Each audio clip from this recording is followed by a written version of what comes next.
Hi friends, आप सभी को आपके अपने YouTube channel are math classes पे हार्दिक स्वागत है। मैं रंजन कुमार आज आप सबों के लिए रेलवे का प्रीवियस ईयर का मैथ का क्वेश्चन सेट लेकर आया हूं, जो आपके आने वाले एग्ज़ाम के लिए काफ़ी ज़्यादा महत्वपूर्ण है।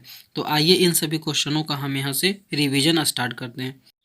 आपके स्क्रीन पे जो पहला क्वेश्चन है, क्या कह रहा है कि 32 मीटर लंबी, 3 मीटर ऊंची एवं 40 सेंटीमीटर मोटी दीवार को बनाने में 25 centimetre by 15 centimetre by 8 centimetre आकार के कितने ईंटों की आवश्यकता होगी। यानी ईंट की संख्या हमको निकालना है। एक दीवार बनाना है, दीवार का सभी लंबाई चौड़ाई ऊंचाई दिया हुआ है, तो उस दीवार को बनाने में कितने ईंट लगेगा। तो ऐसी स्थिति में हम लोग इसका कंसेप्ट जानते हैं, फार्मूला क्या होता है। यदि ईंट की संख्या पूछे आपका, ठीक है, तो ईंट की जो संख्या होगी आपका, ईंट की संख्या वो क्या होगा, दीवार का आयतन, दीवार का आयतन अपॉन ईंट का आयतन, ईंट का आयतन। तो इससे इस प्रकार करने से आपका ईंटों की कुल संख्या निकल जाएगा। यानी दीवार का कितना आयतन है और एक ईंट का कितना आयतन है, उसे डिवाइड करेंगे तो आपका निकल जाएगा कुल ईंटों की संख्या।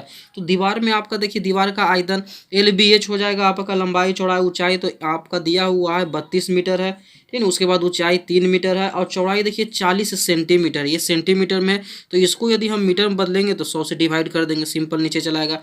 अब आते हैं ईंट में, ठीक है। ईंट में तो ईंट आपका 25 सेंटीमीटर है, तो इसको भी मीटर में बदलना, क्योंकि सब यूनिट हम मीटर में ले रहे हैं, तो इसको भी मीटर में बदलेंगे तो 25/100, 15 सेंटीमीटर है तो इसको भी 100 से हम डिवाइड कर देंगे अपॉन 8/100, क्योंकि सभी यूनिट हम मीटर में लिए हैं तो सभी को हम मीटर में कन्वर्ट कर देंगे। अब देखिए 100 से सीधे आसानी तौर पे कैंसिल होगा, 25 चौक 100, 4 से काटेंगे तो 4 दूनी आपका 8 हो जाएगा। ठीक है, 3 से यदि 15 को काटते हैं तो 3 पचे 15, और ये 5 से काटेंगे तो 5 8 40, 2 से काटेंगे 4 हो जाएगा। ये 100 आपका कहाँ चला जाएगा, ऊपर, यानी ऊपर में बचेगा आपका 32 गुना 4 और ये गुना 100। तो 32 में 4 का गुना करेंगे, 4 दूनी 8, 4 तिया 12, यानी 12,800 ईंटों की कुल संख्या हमको उस दीवार को बनाने में लगेगा। सिंपल इसका कंसेप्ट है। यदि ईंट की संख्या पूछे, कोई दीवार बनाना हो, ठीक है, चाहे किसी आपका आयताकार बरामदा हो, उसमें ईंट बिछाना हो, तो ऐसी स्थिति में उसकी संख्या यदि पूछेगा तो सीधे बरामदा का क्षेत्रफल अपॉन ईंटों का क्षेत्रफल सीधे निकाल करके इस तरह से निकालते हैं। यदि ईंट का संख्या दीवार में हमको बनाना है तो दीवार का आयतन अपॉन एक ईंट का आयतन। तो इस तरह से करने से आपका सीधे तौर पर आसानी से आंसर चलाएगा, जो कि ऑप्शन नंबर आपका बी है, जो इस क्वेश्चन का करेक्ट आंसर हो जाएगा। अब बढ़ते हैं अगले क्वेश्चन की तरफ। अगला क्वेश्चन क्या कह रहा है कि एक ठोस लंबवृत्तीय बेलन की त्रिज्या में 10% की वृद्धि और इसकी ऊंचाई में 10% की कमी कर दी जाती है, इसके आयतन में परिवर्तन प्रतिशत क्या होगा। ठीक है ना, आपका दिया हुआ है कि क्या कह रहा है कि बेलन है, तो बेलन के आयतन में कितना, तो बेलन का आयतन का हम लोग फार्मूला जानते हैं। बेलन का आयतन क्या होता है, पाई आर का स्क्वायर एच, ये होता है। तो अब बताइए, आर में कह रहा है 10% वृद्धि, तो 10% वृद्धि जब हम करेंगे तो देखिए आर का स्क्वायर, यानी आर 2 बार बढ़ेगा, यानी 10 जो % है यह 2 बार इसकी बढ़त होगी, यह 2 बार बढ़ेगा। और ऊंचाई में 10% की कमी, यानी ऊंचाई है जो 10% कमेगा।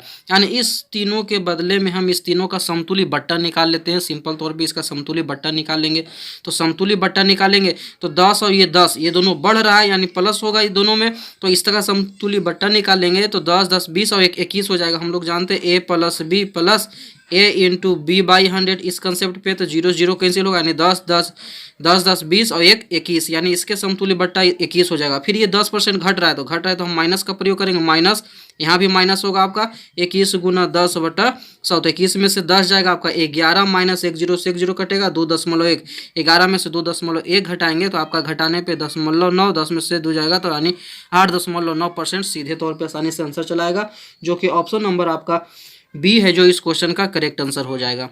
यहाँ पे निकालने की कोई आवश्यकता नहीं है कि आयतन पहले हम निकाले किसी संख्या को मानकर, सीधे हम समतुल्य बट्टा का प्रयोग करके इसका आसानी से आंसर निकाल लेंगे। खाली यहाँ ध्यान देना है क्या, जैसे आर का स्क्वायर होता है तो आर कह रहा है 10% बढ़ रहा है, तो यानी आर 10% 2 बार बढ़ेगा, तो 2 बार बढ़ेंगे तो ये सब हमको याद रखना है कि 10% यदि 2 बार लगातार बढ़ता है तो इसका समतुल्य बट्टा कितना होता है, 21%, सीधे तौर पर आसानी से।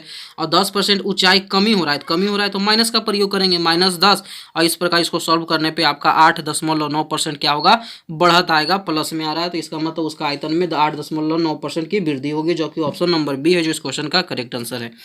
अब बढ़ते हैं अगले क्वेश्चन की तरफ। जो अगला क्वेश्चन आपके स्क्रीन पे है, पहले इसे हम लोग समझते हैं, उसके बाद हम लोग फिर इसका सॉल्यूशन देखते हैं।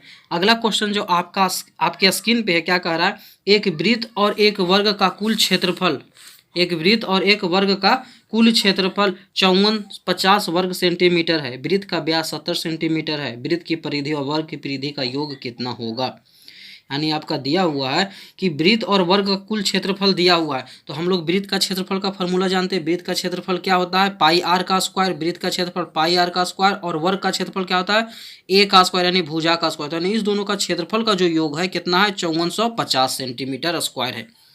सिंपल ये दिया हुआ। अब कह रहा है कि वृत्त का व्यास दिया हुआ 70, यानी जब डी आपका दिया हुआ है तो डी दिया हुआ है कितना है? 70 है। तो ऐसी स्थिति में हमको क्षेत्रफल निकालने के लिए आर की आवश्यकता होती है। तो आर कितना हो जाएगा आपका? इसका आधा 35 होगा। ठीक है, तो हम लोग फार्मूला पुट करेंगे। फार्मूला में वैल्यू पुट करेंगे। पाई का वैल्यू 22/7, आर के जगह पे रेडियस दिया हुआ निकाले हम लोग 35, तो 35 गुना 35 ए स्क्वायर, यानी साइड हमको मालूम नहीं है तो इसको सिंपल ए स्क्वायर का ए स्क्वायर रखते हैं।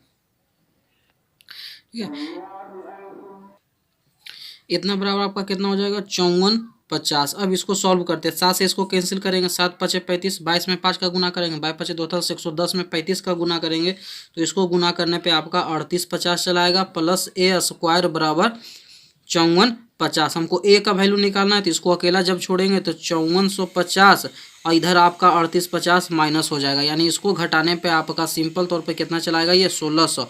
और जब ए का वैल्यू निकालेंगे तो स्क्वायर स्क्वायर हटाएंगे, रूट अंडर चढ़ेगा, यानी 1600 का रूट अंडर 40, यानी हमको यहाँ से निकल गया वर्ग की जो भुजा होगी, ठीक है, कितना होगा? 40 सेंटीमीटर हो जाएगा। अब कह रहा है कि दोनों के परिधि का योगफल कितना होगा। तो वृत्त की परिधि हम लोग जानते हैं, वृत्त की परिधि 2 पाई आर, तो 2 पाई का वैल्यू डायरेक्ट रखेंगे हम लोग 22/7, और आर के जगह पे कितना होगा? 35, प्लस, और उसके बाद कह रहा है वर्ग की परिधि। तो वर्ग की परिधि क्या होता है? 4 गुने भुजा, तो 4 गुना 40 हो जाएगा आपका। भुजा आपका 40 है, यहाँ पे 7 से काटेंगे, 7 × 5 = 35, 5 दूनी 10, यानी 220 आपका यहाँ पर आएगा, और 4 × 4 = 16, 160 यहाँ पे आएगा, यानी इसको जोड़ने पे आपका 380 सेंटीमीटर सीधे तौर पे आसानी से आंसर चलाएगा, जो कि ऑप्शन नंबर आपका बी है, जो इस क्वेश्चन का करेक्ट आंसर हो जाएगा। आपका सिंपल दिया हुआ था कि वृत्त और वर्ग का कुल क्षेत्रफल दिया हुआ था 5450, तो यहाँ दिया हुआ था, कह रहा था वृत्त का व्यास 70 है, तो 70 है, तो यहाँ से हम रेडियस निकालेंगे 35, तो वृत्त का क्षेत्रफल में हम लोग रेडियस का वैल्यू रख करके वृत्त का क्षेत्रफल निकाले, और ए स्क्वायर बराबर इतना आया, तो ए स्क्वायर का जब वैल्यू निकालेंगे तो इधर आपका माइनस होगा, यानी सिंपल घटाने पे आपका इसको सॉल्यूशन करने पे ए बराबर 40 यहाँ से प्राप्त हो गया। जब ए का वैल्यू 40 आया है तो उसके बाद आपका पूछ रहा था कि वृत्त की परिधि और वर्ग का परिधि का योग कितना है। तो वृत्त का परिधि 2 पाई है, 2 पाई का वैल्यू 22/7, आर के जगह पे आर कितना रखे? 35 रखेंगे, प्लस वर्ग की परिधि। तो वर्ग की परिधि क्या होता है? 4 गुने भुजा होता है, ठीक है, तो वर्ग की परिधि 4 गुने भुजा, तो 4 गुना भुजा यहाँ 40 निकाले, इसको सॉल्यूशन करने पे 380 सेंटीमीटर चला है, जो कि ऑप्शन नंबर बी है, जो आपका करेक्ट हो जाएगा। अब बढ़ते हैं अगले क्वेश्चन की तरफ। अगला क्वेश्चन क्या कह रहा है कि एक तार के टुकड़े से 120 पाई सेंटीमीटर भुजा वाला एक वर्ग बनाया गया, यानी एक तार था, उससे जैसे मान लेते हैं ये तार है आपका, ठीक है ना, तो इससे कह रहा है कि 120 पाई सेंटीमीटर भुजा वाला एक वर्ग बनाया गया। क्या बनाया गया? एक वर्ग बनाया गया। इस वर्ग का जो भुजा है 120 पाई है। अब कह रहा है कि यदि उसी तार को मोड़कर एक वृत्त बनाया जाए, यानी इसी तार से एक सर्कल के रूप में दिया जाए, इसको सर्कल के रूप में परिवर्तित कर दिया जाए, मोड़ के बना दिया जाए, तब ऐसे से पूछ रहा है उस वृत्त की त्रिज्या क्या होगा, इसका रेडियस क्या होगा। तब बताइए, इसी तार से हम लोग वर्ग बनाया, इसी तार से वृत्त बनाया, तो ऐसी स्थिति में इस तार की टोटल लंबाई, यानी वृत्त की परिधि, ठीक है, वृत्त की परिधि जो होगा वर्ग के परिमाप के बराबर होगा। तो वर्ग का परिमाप हम लोग जानते हैं, तो 4 गुने भुजा, ये बराबर किसके होगी? वृत्त की परिधि। तो वृत्त की परिधि 2 पाई आर, तो 4 ए का वैल्यू, यानी इसकी भुजा कितनी है? तो 120 पाई, जो बराबर होगा किसके? 2 पाई और आर का। तो पाई से पाई कैंसिल होगा, 2 से यदि काटेंगे 2 दूनी 4, तो आर बराबर सीधे तौर पे आसानी से 240 सेंटीमीटर चलाएगा, जो कि ऑप्शन नंबर आपका सी है, जो इस क्वेश्चन का करेक्ट आंसर हो जाएगा। काफ़ी सिंपल ये क्वेश्चन था। कह रहा था कि एक तार है, तार का टुकड़ा है, इससे पहले वर्ग बनाया गया है, ठीक है, और वर्ग का कितना सेंटीमीटर का है? तो 120 पाई सेंटीमीटर भुजा का वर्ग बनाया गया। अब इसी तार को मोड़ करके एक वृत्त बनाया गया। तो इसी स्थिति में जब तार एक ही है, तो इसी स्थिति में इस तार की लंबाई दोनों में सेम होगा, लंबाई सेम होगा, इसका मतलब दोनों का परिधि क्या होगा? सेम होगा। तो दोनों का परिधि यानी वर्ग का परिमाप जो होता है 4 गुने भुजा, और वृत्त की परिधि 2 पाई आर, इसको सॉल्व करने पे आपका आसानी से आर का जो वैल्यू 240 सेंटीमीटर चला आया। अब बढ़ते हैं अगले क्वेश्चन की तरफ। जो अगले क्वेश्चन आपके स्क्रीन पे, पहले इसे हम लोग समझते हैं, उसके बाद इसका सॉल्यूशन देखते हैं। अगला क्वेश्चन क्या कह रहा है कि एक आयत की लंबाई उसकी चौड़ाई से 23 मीटर अधिक है। यदि उस आयत की चारों भुजाओं का योग 206 मीटर है, तो उसका क्षेत्रफल क्या होगा। यानी सिंपल दिया हुआ, क्या दिया हुआ? एक आयत आपका है, ठीक है ना, जैसे मान लेते हैं ये आपका आयत है, तब ऐसी स्थिति में कह रहा है कि आयत की जो लंबाई यानी ये वाला जो लंबाई वाला पोर्शन है उसकी चौड़ाई से 23 मीटर अधिक है। तो यदि चौड़ाई को हम लोग x मानेंगे तो लंबाई क्या हो जाएगा x प्लस 23, क्योंकि कह रहा है कि लंबाई अधिक है चौड़ाई से। कितना अधिक है 23, तो 23 अधिक है तो x प्लस 23, यदि इसको x मानेंगे तो x प्लस 23 हो जाएगा। अब कह रहा है यदि उसके चारों भुजाओं का योग, यानी चारों भुजाओं का योग मतलब परिमाप दिया हुआ, तो सिंपल हम लोग जानते हैं आयत का परिमाप क्या होता है 2 इंटू एल प्लस बी, यानी एल के जगह पर आपका x प्लस 23 और b के जगह पर यानी चौड़ाई के जगह पर x, ये जो बराबर होगा किसके बराबर होगा, चारों भुजाओं के योग के बराबर होगा, 206 के बराबर होगा। दूसरे यदि इसको कैंसिल करेंगे 103, x और x को ऐड करेंगे तो 2x, ये प्लस 23 है, उधर जाएगा तो आपका माइनस 23, 103 में से 23 घटाएंगे तो ये आपका कितना बचेगा 80। x का जब वैल्यू निकालेंगे तो 80 में 2 से डिवाइड करेंगे तो 40 सीधे आसानी तौर पे चलाएगा। यानी इसका मतलब हो गया जो ब्रेथ यानी चौड़ाई जो होगी उसकी कितना x बराबर 40 सेंटीमीटर, ठीक है, और लंबाई जो होगा कितना है तो x प्लस 23 यानी 40 में 23 को ऐड करेंगे 63 सेंटीमीटर। हमसे पूछ रहा है उसका क्षेत्रफल, क्षेत्रफल जानते हैं l इंटू बी, लंबाई गुना चौड़ाई, तो 40 में 63 का गुना करेंगे, 4 तिया 12 के 2 हाथ में रहेगा 6 24 और 2 26, यानी 2620 सेंटीमीटर स्क्वायर उसका क्षेत्रफल होगा, ठीक है। 4 तिया 12 के 2 हाथ में रहेगा 6 24 1 25, सॉरी 2520, इसको गुना करने पे आपका 2520 सेंटीमीटर स्क्वायर आएगा, जो कि ऑप्शन नंबर आपका सी है जो करेक्ट आंसर हो जाएगा आपका। ठीक है, काफ़ी सिंपल क्वेश्चन आपका यहाँ पे दिया हुआ था, कह रहा था चौड़ाई जितना है उससे 23 मीटर अधिक कौन है लंबाई, तो चौड़ाई को मान लिया x, तो लंबाई हो जाएगा x प्लस 23। अब कह रहा है चारों भुजा का योग दिया हुआ 206, यानी इसका मतलब परिमाप, तो परिमाप का फॉर्मूला लगा 2 इंटू एल, यहाँ से यहाँ एल पोर्शन हुआ, ये आपका बी हुआ, तो 2 इंटू एल प्लस बी बराबर 206। इसको सॉल्व करने पे x बराबर 40। अब वैल्यू पुट करके हम निकालें यानी ब्रेथ कितना हो, उसकी चौड़ाई कितनी हुई, ठीक है ना, तो x बराबर 40 और लंबाई कितना होगा तो x प्लस 23 यानी 63 सेंटीमीटर। हम लोग क्षेत्रफल का फॉर्मूला जानते हैं l इंटू बी, तो l इंटू बी यहाँ पे किए तो इसको दोनों को गुना करने पे आपका सीधे 2520 सेंटीमीटर स्क्वायर आएगा, जो कि ऑप्शन नंबर सी है जो आपका करेक्ट आंसर हो जाएगा। अब बढ़ते हैं अगले क्वेश्चन की तरफ। अगला क्वेश्चन जो आपके स्क्रीन पे है, पहले इसे हम लोग समझते हैं, उसके बाद इसका सॉल्यूशन देखते हैं। अगला क्वेश्चन जो आपके स्क्रीन पे क्या कह रहा है कि एक राशि समान साधारण ब्याज दर पर 5 वर्षों में 457 रुपया और 10 वर्षों में 574 रुपये हो जाती है। राशि का मान ज्ञात कीजिए, यानी वैल्यू हमको निकालना है, पी का मान निकालना है। तो अब 10 वर्ष में कितना, पहले ज़्यादा से चलते हैं, यानी 10 वर्ष में आपका दिया हुआ है कि 10 वर्ष में हो जाता हुआ राशि कितना 574 रुपया, और वही 5 वर्ष के लिए जब रखा जाता है तो 5 वर्ष में हो जाएगा वह 457 रुपया। यानी इसका मतलब 5 वर्ष का कितना हमको SI मिलेगा, तो 5 वर्ष इसका माइनस कर देंगे तो 14 में से 7 जाएगा, 7 आपका बचेगा, 6 में से 5 जाएगा 1, ठीक है, 6 में से 5 जाएगा आपका 1, 5 में से 4 जाएगा, यानी 117 रुपया, यानी 5 वर्ष का जो ब्याज होगा 117 रुपया होगा। और ये जो 5 वर्ष कह रहा है कि 5 वर्ष में 457 रुपया हो जाता है, तो 457 होने का मतलब हुआ ये क्या आपका है, अमाउंट है, मिश्रधन है, ठीक है ना। तो इसमें से यदि इस ब्याज को हम घटा देंगे, ये जो आपका निकल के आए, क्या निकल के आए, ब्याज निकल के, इस ब्याज को घटा देंगे तो हमको डायरेक्ट यहाँ से पी का वैल्यू निकल जाएगा। तो पी बराबर क्या हो जाएगा 457 माइनस 117, तो 7 में से 7 जाएगा 0, 5 में से 1 जाएगा 4, 4 में से 1 जाएगा 3, यानी 340 रुपया क्या होगा उसका अमाउंट होगा, 340 रुपया उसका प्रिंसिपल होगा, जो कि ऑप्शन नंबर आपका ए है जो इस क्वेश्चन का करेक्ट आंसर हो जाएगा। सिंपल क्वेश्चन क्या था, कह रहा था कि 10 वर्ष में 574 रुपया हो जाता है, तो 574 होने का मतलब है यहाँ पे ये अमाउंट के रूप में प्राप्त होता है, उसको 574 रुपया अमाउंट के रूप में प्राप्त होता है। जब वही 5 वर्ष के लिए रखा जाता है 457 रुपया होता है। तो अब ऐसी स्थिति में हम लोग निकाले कि आखिर 5 वर्ष का ब्याज कितना मिला होगा इस पर, तो 5 वर्ष का इस पर ब्याज कितना मिला 117 रुपया, तभी जाकर के 574 रुपया हुआ। अब ये जो अमाउंट है, अमाउंट में से यदि हम ब्याज माइनस कर देंगे, अमाउंट बराबर क्या जानते हैं हम लोग P प्लस SI, तो इसमें से यदि हम SI को माइनस कर दे तो ऐसे स्थिति में SI कैंसिल होगा, तो आपका P हमको डायरेक्ट प्राप्त हो जाएगा यहाँ से। तो वही काम यहाँ पे हम लोग किए, 457 रुपया 5 वर्ष का है, तो उसमें से 170 रुपये जो 5 वर्ष का ब्याज आया वो माइनस कर दिए। तो माइनस करने से क्या होगा, डायरेक्ट हमको प्रिंसिपल निकल जाएगा, यानी हम प्रिंसिपल निकल जाएगा, जो कि ऑप्शन नंबर आपका ये है करेक्ट हो जाएगा। अब बढ़ते हैं अगले क्वेश्चन की तरफ। अगला क्वेश्चन जो आपके स्क्रीन पे है क्या कह रहा है कि उस मूलधन का पता लगाएं, ठीक है ना, उस मूलधन का पता लगाएं जो साधारण ब्याज की 8% वार्षिक दर से 9 महीनों में 1000 रुपया हो जाता है। देखिए क्या कह रहा है, आपका मूलधन पता लगाइए, ठीक है, जो साधारण ब्याज की 8% वार्षिक दर से 9 महीनों में 1000 रुपया हो जाती है। अब 1000 जो रुपया हो जाता है, ये क्या दिया हुआ आपका अमाउंट दिया हुआ। तो हम लोग पहले इसका कंसेप्ट समझते हैं। कंसेप्ट क्या आपका कहता है कि 8% क्या, ये वार्षिक है, ठीक है ना। 8% वार्षिक का मतलब यदि 100 रुपया हम ब्याज पे लगाएंगे तो 1 साल में ये हमको कितना रुपया हो जाएगा, 8 रुपया हो जाएगा, यानी ये अमाउंट के रूप में हमको प्राप्त होगा 1 साल में।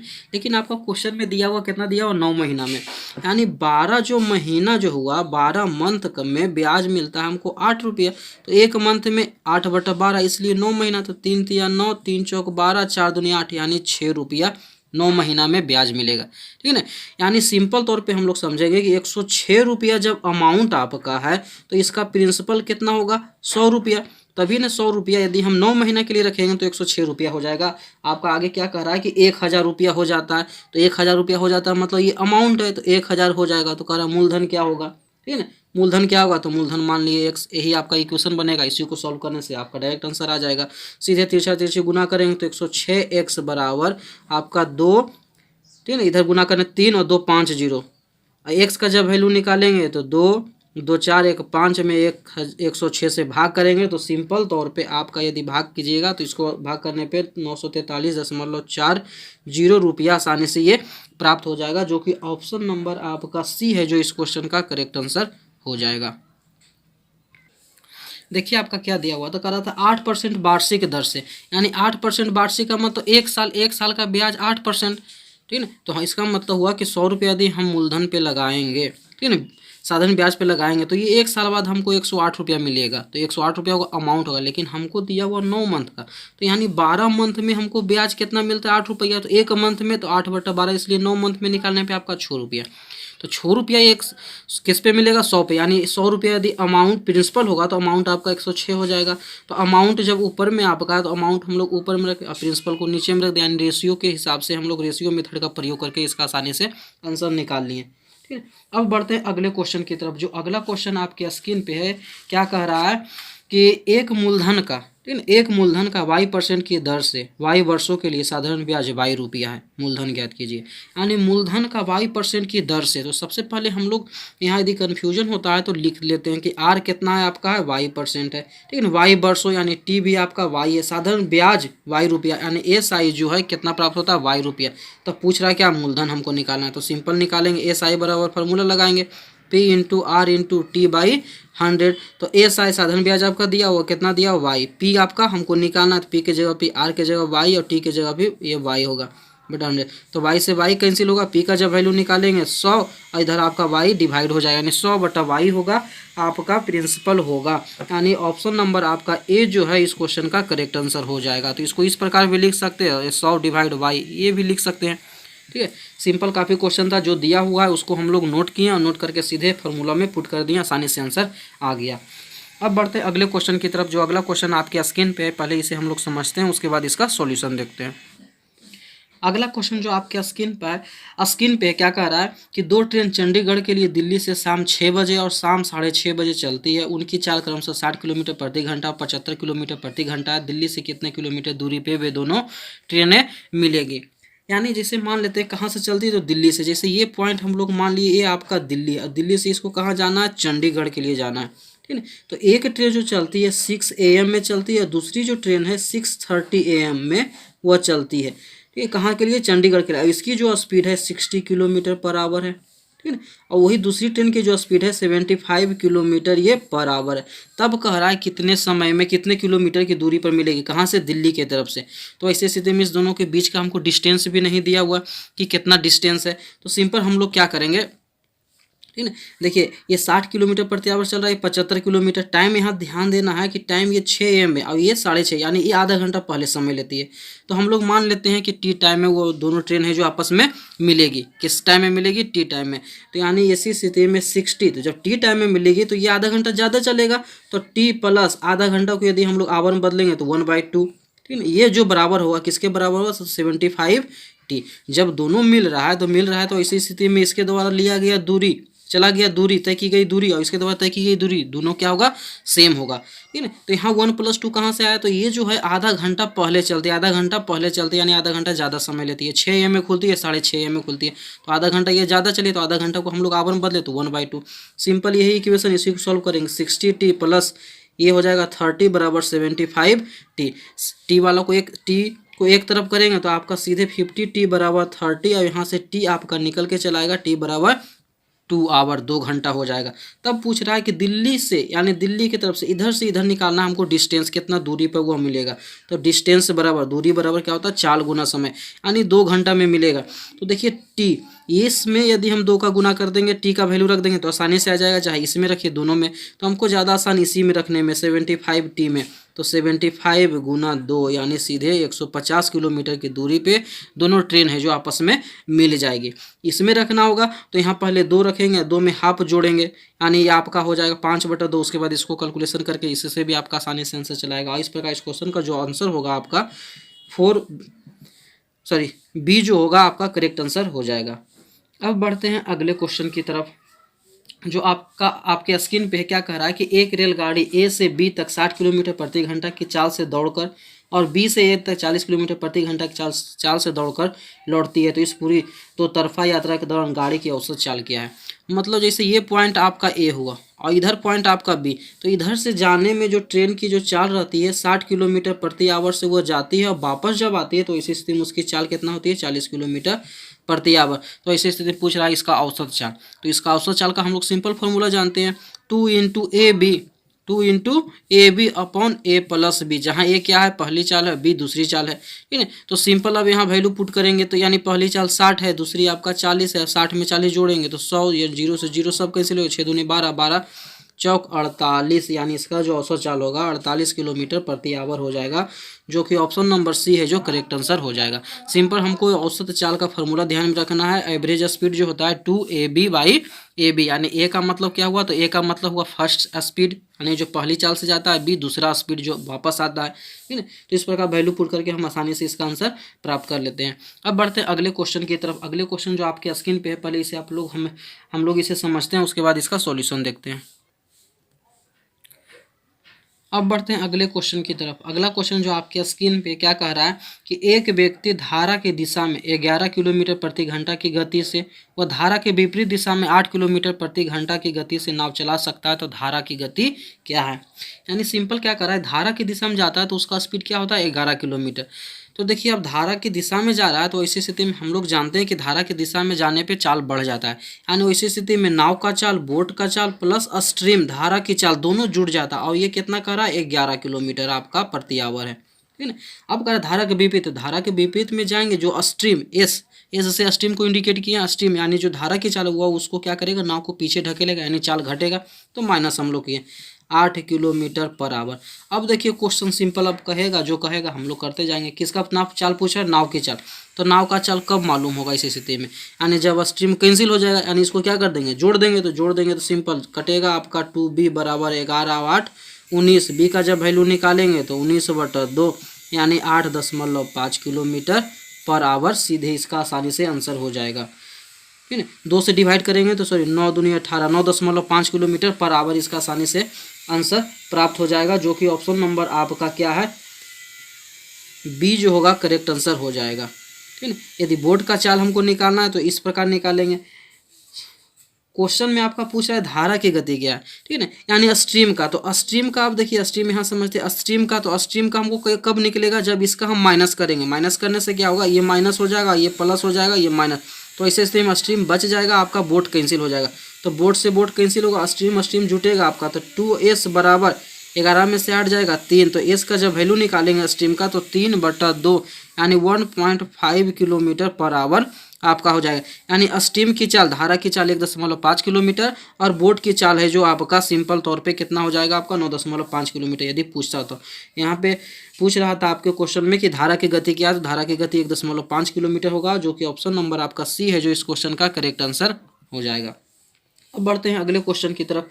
अगला क्वेश्चन जो आपके स्क्रीन पे क्या कह रहा है, यदि 2 घंटे में एक व्यक्ति 7 किलोमीटर तक धारा के विपरीत नाव चलाता है, किधर चलाता है, तो धारा के विपरीत, यानी विपरीत मतलब हो गया आपका अपोजिट डायरेक्शन, यानी b-s, कितना घंटा 2 घंटा में। तो 1 घंटा का हम लोग निकालते हैं कि 1 घंटा में वह कितना नाव चलाएगा, कितना दूर तक जाएगा, तो ऐसे स्थिति में 7/2 यानी 1 घंटे में उसका जो स्पीड होगा कितना होगा 3.5 किलोमीटर पर आवर की उसकी स्पीड होगा धारा के विपरीत। तो बोट माइनस स्ट्रीम करेंगे। अब कह रहा है अथवा 15 किलोमीटर धारा की दिशा में, तो धारा की दिशा में जाएगा तो दोनों का चाल जुट जाएगा, ठीक है ना। यानी बोल्ट प्लस स्टीम 15 किलोमीटर धारा की दिशा में, तो धारा की दिशा में टाइम वही सेम आपका है, तो टाइम सेम है तो इसको हम लोग 1 आवर में पहले कैलकुलेट करेंगे, तो 15 में 2 का भाग करेंगे तो 7.5 किलोमीटर पर आवर। अब क्वेश्चन जो पूछेगा उसके अनुसार काम करेंगे। क्वेश्चन क्या पूछा है, तो धारा की गति क्या है, यानी स्ट्रीम हमको निकालना है। तो स्ट्रीम कब निकलेगा, जब इसको हम बोट को हमको कैंसिल करना होगा, तो बोट कैंसिल कब होगा, जब इसको माइनस कर देते हैं, माइनस माइनस इधर भी माइनस, तो माइनस हो जाएगा, इधर भी माइनस माइनस, तो माइनस माइनस हम लोग जानते हैं प्लस, यानी -2s बराबर 7.5 में से 3.5 जाएगा तो 4.4 हो जाएगा आपका। माइनस से माइनस कटेगा तो s बराबर 4/2 यानी 2 किलोमीटर पर आवर। सीधे तौर पे इसका आसानी से आंसर प्राप्त हो जाएगा। इसमें किसी प्रकार का कोई फार्मूला याद करने की आवश्यकता नहीं है। सिंपल यदि कंसेप्ट क्लियर रहेगा तो इसमें फार्मूला की आवश्यकता ही नहीं है, सीधे तौर पे आसानी से आपका आंसर बन जाएगा। ठीक है, ये था आज का सेशन। आशा करता हूँ कि आज का सेशन आपको पसंद आई होगी। यदि पसंद आई हो तो प्लीज़ वीडियो को लाइक करें, शेयर करें, साथ ही साथ चैनल को सब्सक्राइब करना ना भूलें। वीडियो देखने के लिए आपका बहुत बहुत धन्यवाद।